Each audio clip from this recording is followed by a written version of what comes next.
Oh, here's a saying we use in Feldenkrais.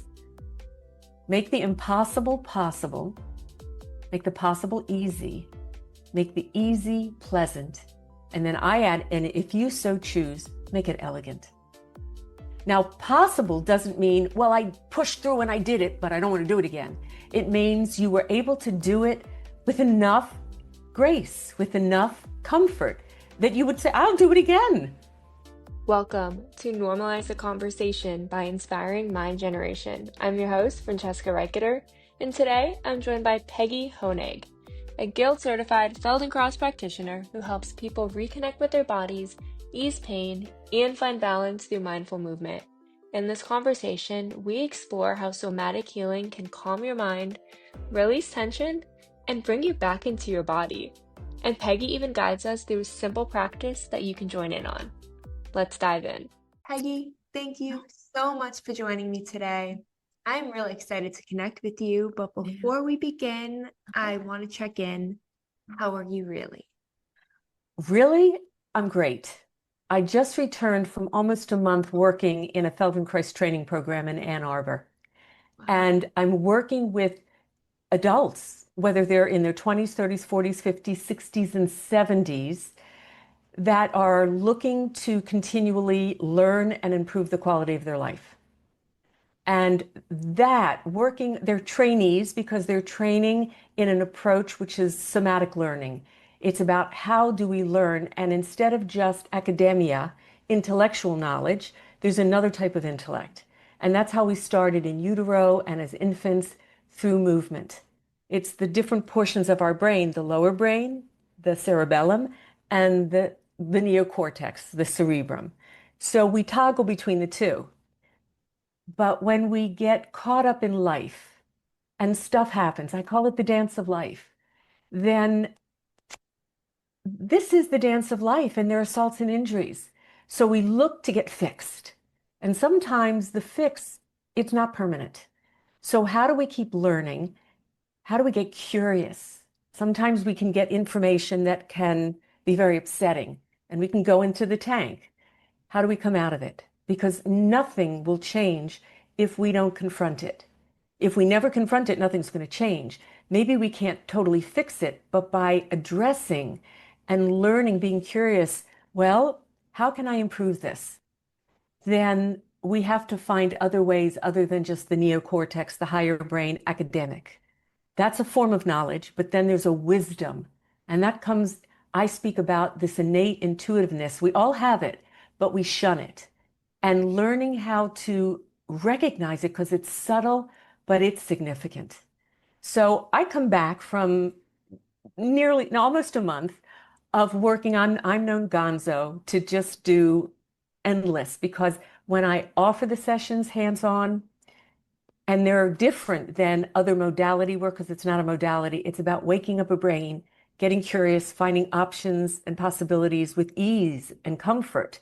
Because any creature in life, unless it's a moment of survival, they don't go into no pain, no gain. They don't. They look for ease and comfort. So how do you take an adult, whether you are a performer, I don't care, because some of the people in the training are very young and they're performative, from dancers and martial arts and things like that, and their injuries. And then you have the other assaults and, dynamics of life. How do you really continue to learn in that way we started?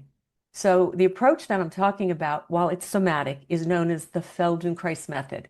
And it's the name of the scientist who, when he came to America, being who we are, more litigious, he had to trademark. But he was traveling the world sharing this. And he realized you can try to go through the mind, as Freud did. Jung gave many things about curiosity.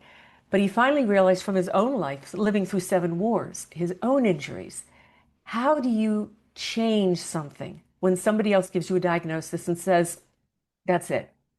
You have to be curious. So this curiosity, and steeped in it nonstop, I was working close to 10, 11-hour days, every day, back to back to back, because we got them here for a brief period of time to go live where there are other virtual segments. And people are coming from Australia and Ireland and Israel and all throughout Canada, British Columbia, all throughout the States. So you want to be respectful of what it costs for them to get to this center. And then it's an intensive immersion.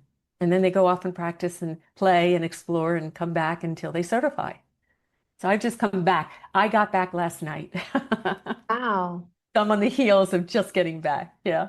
Thank you for making time to do this today. That sounds like a very busy month. Yeah. Yeah. I am so excited and curious to learn more about this. Yeah. For me, I struggled a lot with my mental health, multiple suicide attempts, hospitalized in psych unit, received diagnosis of bipolar 2 disorder, generalized anxiety disorder, and have spent so much time in therapy, which I'm a huge advocate for. Yes. Medication, huge advocate for. So for me, I was about a month ago, it was in end of July. Mhm. I was having this full breakdown. I didn't know what was happening. I'm like, I'm taking my medication. They added another one. I'm going to therapy 2 to 3 times a week. Like I'm doing all the things I'm supposed to do. Right. Why am I feeling this way? Yeah. And there's a missing piece. Well, I say to people, it gave me back my life. And they look at me like, what? My issues because I'm an A-type personality and very passionate. I had many other careers. I didn't come into this early like many did. I came into it late because finally everything in the modalities and medical model weren't working. And I sort of say this because I teach with a lot of metaphors. I've worked with little ones as well as I just look at us when we're older as big babies or bigger kids. That's it. And when you learn, children learn when they're having fun. They can learn under duress. So I started to realize in order to get through anything, you got to go through it. You can't avoid it because if you try to circumvent it and run away from it, it's going to come back at you. I've also realized that I work with a lot of people. I didn't advertise for people that are post-traumatic stress or surviving unbelievable abuse and trauma, but it evolves in a relationship. And all of a sudden, they would be sharing, or other people were telling them they were crazy because they had these dreams or they had these episodes of just reaction. And I would say, with my studying, my learning, also academic, there's something that's going on that your nervous system is protecting you until you are able to come to terms with it. That's what happens. And then you awaken, but the awakening, if it's too big, it's shocking. It's like all of a sudden you're in the dark and somebody comes in and makes noise and turns every bright light on and it's overwhelming. You shut down, you pull away, you contract. But if it's done very gentle and subtle and slow, unless it's survival, do or die, then a more gentle, respectful approach and getting curious. So in my process of beginning this third career, my first career was an opera singer. So that's full passion. And I left it eventually because I got tired of being a bohemian artist, traveling all over the place and always struggling. And I just got to the point that my thought, which was always, I can't not do this, was I'm doubting it. Now I'm getting irritated. Time to move on. Time to think about what else could be another passion, because if you don't have it, you go into depression. It's like, and how do you deal with rejection also? Because you get returned down from auditions, you think you got it, you made semifinals, you made finals, and you didn't make it. There's a lot of that. And how do you toggle between this up and down and up and down? So then after I left opera, what am I going to do? What's my other passion? I have to have a passion. And I was in that place where I didn't know. I was trying to figure it out. And then all of a sudden I had a friend at the time said, because I'm an innate chef, cook, baker, whatever. And they said, "But if we paid you some money, we paid you the cost and a little gift, would you do our Christmas birthday party?" Of course I'm going to do it for you. And at that party, because I was also a guest, but I'm doing the whole thing, people were coming up to me, "Can I have your card?" What? You know what? They're at the printers. I didn't think this was a party I was also attending as a friend, so I didn't think to promote business. And that's how I built my second passion, which was called Peggi's Feast. It was a little cottage industry business. You had to know of me, no advertising. And that beat me up because you do not work for a decade and a half, 80 to 100 hours a year, a week, what I would do because I controlled everything and not pay a hefty price. So of course that's what came in because I'm proactive and I'm an A-type personality. I strong, I can do this. And all of a sudden you're achy breaky and no one can fix you. This is where I'm going to come in with that little metaphor. I think we all know, but maybe some cultures don't. If Humpty Dumpty sat on a wall and Humpty Dumpty had a great fall, and all the king's horses and all the king's men couldn't put Humpty Dumpty back together again, what are you going to do? Well, we're that. We're the Humpty Dumpty. And when our wonderful, wonderful medical model fails because it hasn't been able to achieve the outcome yet, the result, what do? And I've had those type of people also come to me when the medical model said, that's it, whether it was stroke, severe neurological issues, they're alive. How do you keep making life better? I can't change the neurological issue, but I can, and it's not just a Pollyanna, which I am, and being very positive, but there are strategies. So I have to look at other fields and other areas where the impossible became possible. What made that happen? And it is about a curiosity. It is about going beyond the known. And that's scary.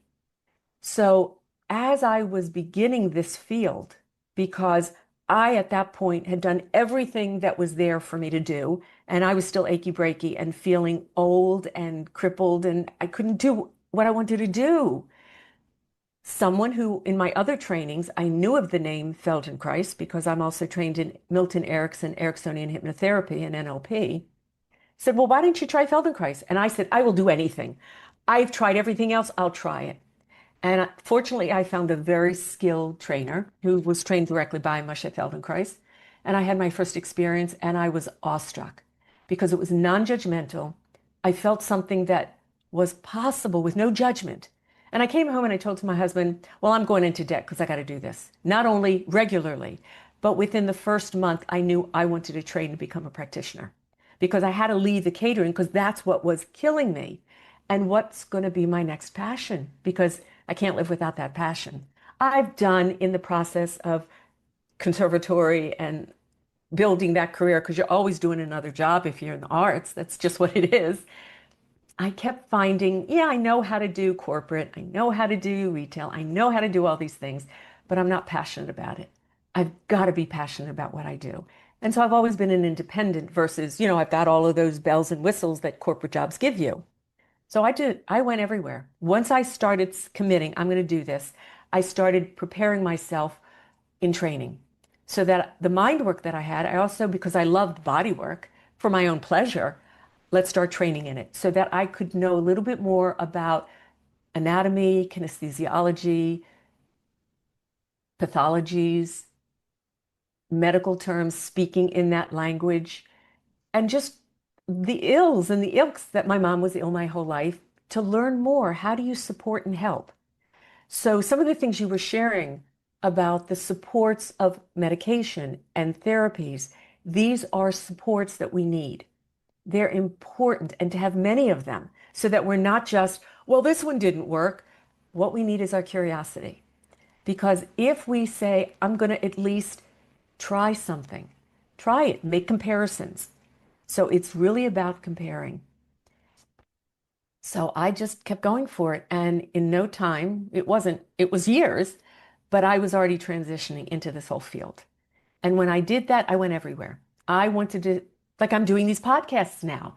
What is this body of knowledge that you're talking about? Because people don't know it. Why? Why is it not mainstream? Because we're asking you to slow down and wake up and stop judging and blaming because this happened or my genetics or my family. We all have it. And no one's going to get out of it. It's just when it comes at us. But how do we balance ourselves? And we forget it's in movement. Or we're just doing our habitual, what we were taught. And I say to people, our habits are not wrong. When they developed, they were absolutely perfect. But we stopped comparing. We stopped looking at, well, I can do it another way other than this is my way. And people become like, no, this is my way and this is the way I'm going to do it. And I'm always going to do it this way. That's called inflexibility of mind. But when it's of the mind, it's also in the body. It affects whether you want to speak of. So George Gurdjieff was the 1860s. And Moshe Feldenkrais was the 1960s. He was earlier than that, started way before. But post mid-century, in just about every century, if you go back and look, is an age of, we can call it, that was called the Age of Human Potential with Gurdjieff, 1860s. With Moshe Feldenkrais, they were calling it the Age of Enlightenment or the Age of Aquarius. And often it was thought a little cultish. It's not, but it was in that ilk of, but Gurdjieff spoke about the fourth way, which was the physical, the mental, the emotional, and the spiritual. And they all connect. It's about how do you find yourself without coercion that still exists, but you can start to toggle between recognizing I have choice and create options. So one of the things he said is, can you do that one function that you habituated to, that you learned, you were taught, at least 3 ways? Because one is an obsession, a compulsion. Two, it's a dilemma. And if that or this doesn't work, and look at where we are now, then we have, oh, a third way. Huh, that becomes freedom. Fourth, fifth, sixth. So the more options we can think of, but we haven't been trained to think that way. We've been trained academically, get the knowledge in here. But what about how we learned as infants and children? It was through play. So that's what we go back to. Wait, that, okay. For me, something I go through a lot is something doesn't work out. It's black or white. Has to Mhm. work out this way. Maybe there's a second option that doesn't work. I internalize it. I'm bad. I'm not good enough. I'm the problem. What's wrong with me? And then I spiral. And it's Yes, all in my head. yes, A lot of times we're not taught to pivot, to have multiple options to look to. We're yes. taught there's one right way. Mhm. Maybe there's two options, and that's it. Even recently, it was either yesterday or 2 days ago, someone sent me a book that someone had made. They're like, you should do yours this way, the Uh-huh. exact same way. And I was like, that doesn't feel right for me. They're like, Yes, well, that's a tried and true method. That's how you do it. That's it. And that's kind of, so then when I don't know how to do it that way, or I don't feel like I can do it that way, or I don't want to do it that way, I'm bad. What's wrong with me? I can't do this. I should give up. And then I just get stuck in that depressive spiral. yeah. That's learned behavior. Yeah. So you learned that. That Yeah. was conditioned in you, whether you realized it or not, through our culture. Yeah. And we can go, if you think of many, so there's so many examples where Oprah Winfrey is one of them. Whoopi Goldberg. I mean, these were women that were told, mm-mm, whether it was their look or their color or whatever, and they continued to persevere. And I look at people that persevere, that go, no, I'm no. Now I'm not, I'm a very positive, kind, gentle person, but I stand my ground. And when someone pushes me to the point, I'm a Capricorn, I dig my heels in. I'm still going to be nice, but not going there. So I believe that we are intelligent, nervous systems, intelligent beings, but we get conditioned. So a couple of the students that I was working with were sharing that there's still cultures in the world that have caste societies, which means what you're born into, that's it, and you can never get out of it. That you're trapped. And so many of those cultures, when they realize they were born in a certain caste, that I can't get out of it, they leave and they create another dynamic for their life. But if they come up against someone from their culture who's in a higher caste than they are, they totally denigrate them. They will not, because they haven't changed. They still are honoring, I'm the higher up. You can go back to the Gilded Age of the early 1900s or whatever, where there were types of castes. You know, I was born of the elite, the higher class, you are not. And so it was culturally taboo to interact with those that were not of the same ilk, the same financial level, the same educational level. The world is global now, and there's so much to learn. And here's an interesting story. There is a documentary out called Babies, and there's another one as the music sings, and they're dealing with different cultures and how we all learn. So the one about babies is 4 cultures. And one of the cultures is I think it's Mongolian, Japanese, French, and African. And each segment of this documentary is about that culture and the babies and the community. Now, which culture of those 4 do you think provided the child that was the healthiest, most balanced, most balanced, most happy and engaged and intelligent? So we have Japan, Mongolia, France, and Africa. Was it Africa? Yes, because it was African first, then it was Mongolian, then it was French, and Japanese was the worst. And then they showed in each of the cultures how these children were being raised as babies. The Africans, they were a village that oversaw, and they didn't scream or run when the baby went into the water or put a stone in the mouth or a stick. They observed, they were there quick to attend to it, they didn't need to. And the child was free and wasn't, oh my gosh, no. And the Japanese one, they showed where the kids were in the strollers taking them to the zoo, and the kids, the gorillas and the monkeys and the lions are screaming at them, and the child's going like that, and the parents are just talking and ha ha ha like that. So they were showing the culture that was the most relaxed and trusting, aware, listening, but not hovering over or imposing something that they felt it was overstimulating. It just starts to show how we get conditioned by our cultures. They're good, but we're a global society now that we can learn, what am I missing? We need to bring that into the equation. We do. So this way of getting curious, there isn't just one way. Make them 3, 4, 5 ways that you have options and possibilities. And maybe that one option that worked for you was something that somebody else naysayed. No, you have to do it my way. And that didn't work for you. And then you go spiral into that cultural thing. Oh, it's me. I'm the problem. And that's what happened to me also, in a sense, when I was basically trying every part of the medical model. And it didn't mean that I didn't need it, but it couldn't fix me. And they were looking at me like, well, what's wrong with me? How do we find balance even when we're not fully balanced? How do we find as much equilibrium, symmetry of not only how we move, but when we move better, it affects how we think and how we feel. So there are other ways to come in to resolve problems other than this status quo that is recognized, this is how we do it. Sometimes you need to be curious and find another, oh, what else do I need to bring into the equation that they're not giving me because they don't know it? So I never give up. We do learn a lot in those early ages, and we are conditioned into who Yes. we are. A lot of times we don't know anything else. That's it.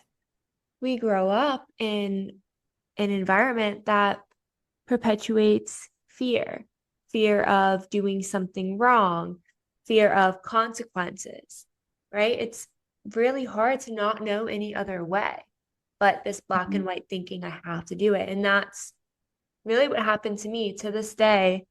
A lot of times I was helping my friend, for example, with something, and I was like, may I touch your computer? May I Mhm. do this? Are you sure this is okay? Are you sure? Mhm. And she was like, why are you so stressed? Just, yes, I asked you to help me. You can touch my computer. Yeah. I want your like opinion and advice and your Yeah. style on it. Yeah. So you don't have to like second guess yourself constantly. And I was like, Right. I'm so afraid I'm gonna do this wrong and then you are not gonna like me. I'm so scared of the consequence. Oh. But that's kind of what I was conditioned at a young age. Love my parents, amazing Yeah. parents. Yeah. But I was also taught that you had to be perfect. If I got Mhm. an A instead of an A plus, right? That was wrong. So we're conditioned at such a young age to believe that Mhm. this is how it has to be. And then we're not often talked about how to move past that, to move beyond it, how to persevere when things get tough. Yeah. Because a lot of times we just, if it doesn't work the way we think it's supposed to work, Yeah. that feels like the end of the world because that's the mindset that was created for us. Yeah. So that is a conditioned learning, and we all have it, all of us. The one thing that I've really got to share with you that because it was nonstop in the training and we always share it. You cannot learn without making mistakes. Now, the idea is I would like the mistake to be a smaller mistake, not a huge, big mistake that takes you out. All right. But that's the only way we can learn. We have to make mistakes because perfection is a moment in time that you actually either it's a Zen moment, you're in it, but you're in it, and then you reflect on it, it's in the past, and it was like that was perfection. But then you worry because you can't have perfect all the time because it's it doesn't exist. So I speak about improving and looking for a higher level of. So here's a saying we use in Feldenkrais: make the impossible possible, make the possible easy, make the easy pleasant, and then I add, and if you so choose, make it elegant. Now, possible doesn't mean, well, I pushed through and I did it, but I don't want to do it again. It means you were able to do it with enough grace, with enough comfort that you would say, I'll do it again. That didn't hurt me. Then on the spectrum, if you want to go to, but easy, oh my God, that gets so much easier. Or, oh God, it's so enjoyable. I'm having so much fun. You can make it go from pleasant to elegant. And that's when we look at the Olympians, the great performers. And I'm sure, I don't know whether you're into sports or arts, music or stuff like that, but anything that you gravitate to and you're watching, let's say you're the audience, you're a bystander and you're watching it. Have you ever noticed that all of a sudden you're either melting because they make it so easy, that's the elegance, or you're going, oh God, are they going to make it? Are they going to make it? Because you feel the extra tension in them striving. Now, in life, you have to strive. So I'm not saying take that out, but when we are conditioned to only strive, no pain, no gain. In Feldenkrais, we say no pain, no gain, no brain. Because a child truly learns either conditioned, and it's very coercive. I'm not saying that those that impose some of the way they were conditioned, trying to share it, are wrong. But one thing that is missing, because I always strove to have Dean's List and I went into conservatory, so I was graduating with 23 credits, not 18 or 17. And it's difficult to try to maintain everything. So I learned stop being perfect. Just keep looking to improve and get better and be good. And I want to go for excellence. So my company name is Achieving Excellence Consulting. And under that, during COVID, I said, well, I had to transition because Feldenkrais was all live, hands-on, and then being guided in movement lessons, but also hands-on to take over the work that you do instead of corrective, coercive. And all of a sudden, I'm like, I'm not a techie, and I'm not great with all this computer stuff. And I was like, what am I going to do? This is my whole career. So I had to pause and sit during the pandemic, shut down, and learn enough how to start doing YouTube lessons and put them out and make mistakes. Now I said to my husband, we've got to go back onto my YouTube channel. They're free, awareness through movement lessons. And we got to get rid of some of those earlier ones because I'm teaching at a different level now than when I was 6 years ago because I'm continually growing. So I'll keep the ones that have higher numbers of views, but those that don't, let's get rid of them and I'll put more current ones because I need to update it. I would do these recordings that, no, not good enough. Ah, bad, no, no. And I was throwing them all out. And I said, Peggy, finally, there's got to be one that's good enough. And I had to settle with that. And you settle with it. And then I'm listening to lots of podcasts. And I also love to listen to actors talking about their art. They're going through the exact same thing with the anxiety and the stresses that all of us go through. Am I good enough? Will I get another job? They don't want to go back and look at the movies. They can't. I can't look at myself doing that because we see all of those little flaws that we didn't reach a high enough level for ourselves. We have to get over it. We really do. We have to start loving ourselves more. So the one thing in Feldenkrais you would hear constantly is be willing to make mistakes because you're going to learn. And from that, that indelibly goes into you. And then something else changes because that one little thing changed, everything else starts to improve. everything. And that's what got my attention because it was non-judgmental. No one was judging me. Why can't you do that? What's wrong with you? Because how I affect a specific movement pattern and you are going to be different because we're the same, but we have differences in our structure or our patterns or our habits. So I'm looking how I can support someone in their learning, not you didn't achieve that specific lesson. The conference, the Feldenkrais conference this year, I've been doing it for decades, is called How to Adapt and Modify. I've been doing that nonstop because if I'm working with a person that has cerebral palsy or is a survivor of stroke or has repetitive strain injuries or joint replacements or whatever it is, or ADHD or whatever it is, I can work with them because it's a person and we can create rapport and understanding and respect for each other and grow together and learn instead of this is right and that's wrong. And you, because I was dealt that way in opera at times with certain teachers. I wasn't good enough. I wasn't, how does that make you feel? Because the way they made me feel left me vulnerable for me not to be able to perform or be my best because I was already pulling away, feeling doubt about myself instead of feeling with conviction. Just go for it. So, but I'm the passionate kind. There are also people in Feldenkrais that are more timid and more. So each one of us, I say to people, is find that person that you resonate with. And it's a rapport. It's not a onesie. That's so here's something we say. Francesca, have you ever eaten a mango? Yes. So you know what it tastes like, right? Do you like it? I love mangoes. Okay, good. Now somebody comes to you and goes, "What's a mango? What does it taste like?" What are you going to say to them? Uh, it's like citrusy and sweet and And they might say, "Is that an orange?" no, how do you describe mango? It's not Isn't it orange. isn't it something you have to experience? Yeah. So you have to experience. So would you like to have a No, little experience right now? yes. Okay. So let's do this. Are you in a wheelie chair that spirals or is it flat? Flat. Good. Okay. So now notice, don't change it. Notice how you're sitting in your chair. Are you sitting back in it? Are you up at the front of the chair? Where are your feet? I'm sitting back in it. My feet are on the chair. Okay. On the rungs of the chair?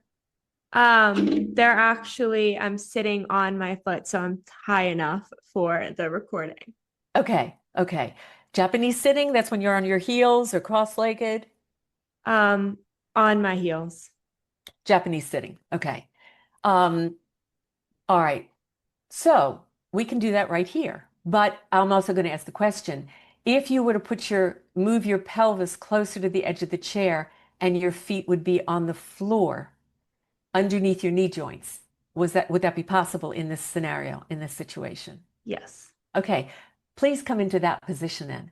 So bring yourself forward, have your feet on the floor, and you can look at your legs spread hip, shoulder width, and your feet, your heels underneath your knee joints, not back behind them.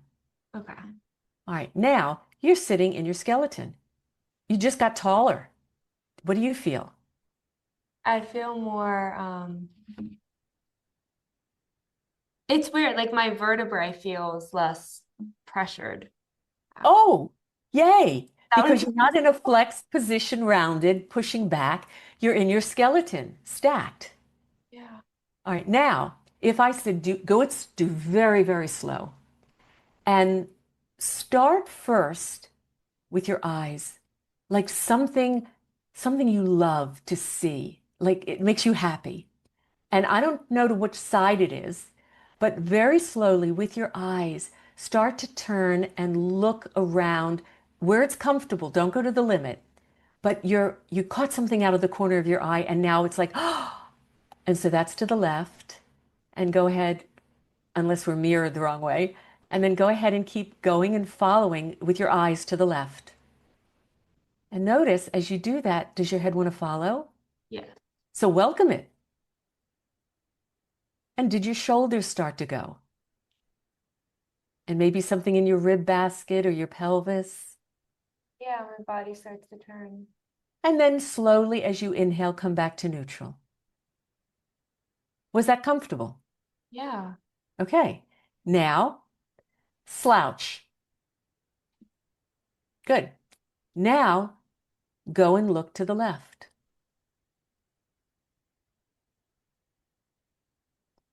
Is it as easy or as comfortable? No, it's strained. There you go. So now come back and elevate yourself again. Now this time, sitting upright, exhale. Maybe this time, like it's something you love hearing. And with your ears, allow yourself to turn by hearing to the left again. But it's something you're hearing and it's drawing your attention. And you go. And your eyes can come along too. And your nose. Oh, did you get another degree or two of rotation through your ears? And then inhale and come back. You always want to keep it easy. Now, is there some fragrance you just love? Ah, the smell of it. So now, smell. What is it for you? I know what it is for me. Gardenias, but what is it for you? It's the smell of cookies. Good, good. You know, when I did catering, we used to say when you want to bring people in to a new home, even if you didn't bake, bake cookies, or if not, put a little vanilla in water on the stovetop and bring that aroma into the house. So now smell your favorite cookie baking and use your nose to turn yourself to the left. Just smell the mm.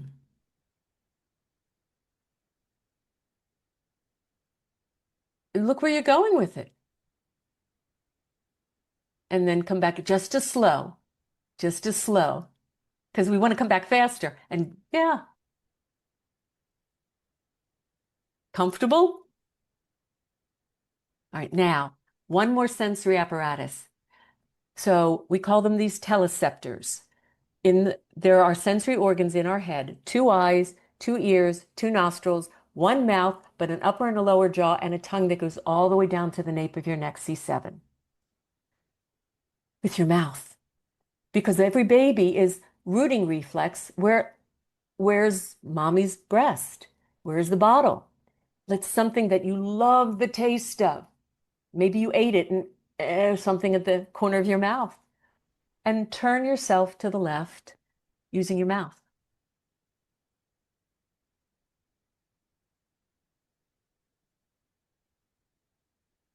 And then you inhale slowly and come back.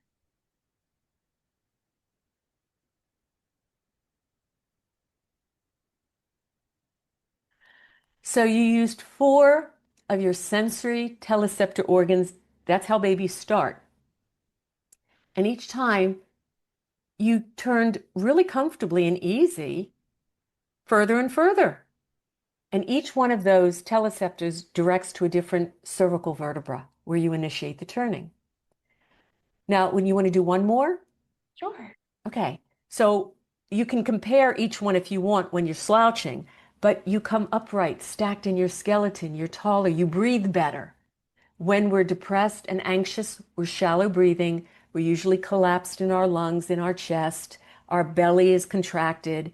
It's a whole global experience of musculoskeletal, and it affects us mentally and emotionally and our respiration. Now, we haven't gone to the right yet. All right, so easy. Is there one sensory organ you want to lead with to the right? Um, my nose.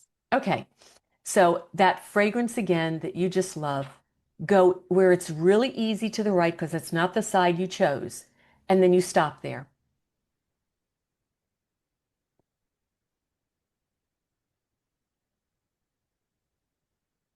Okay, now stay there, and with your eyes, Notice where you're looking. Is there something in your room, on the wall or on the floor where you're looking that you can pinpoint and go, that's where I rotated to the right.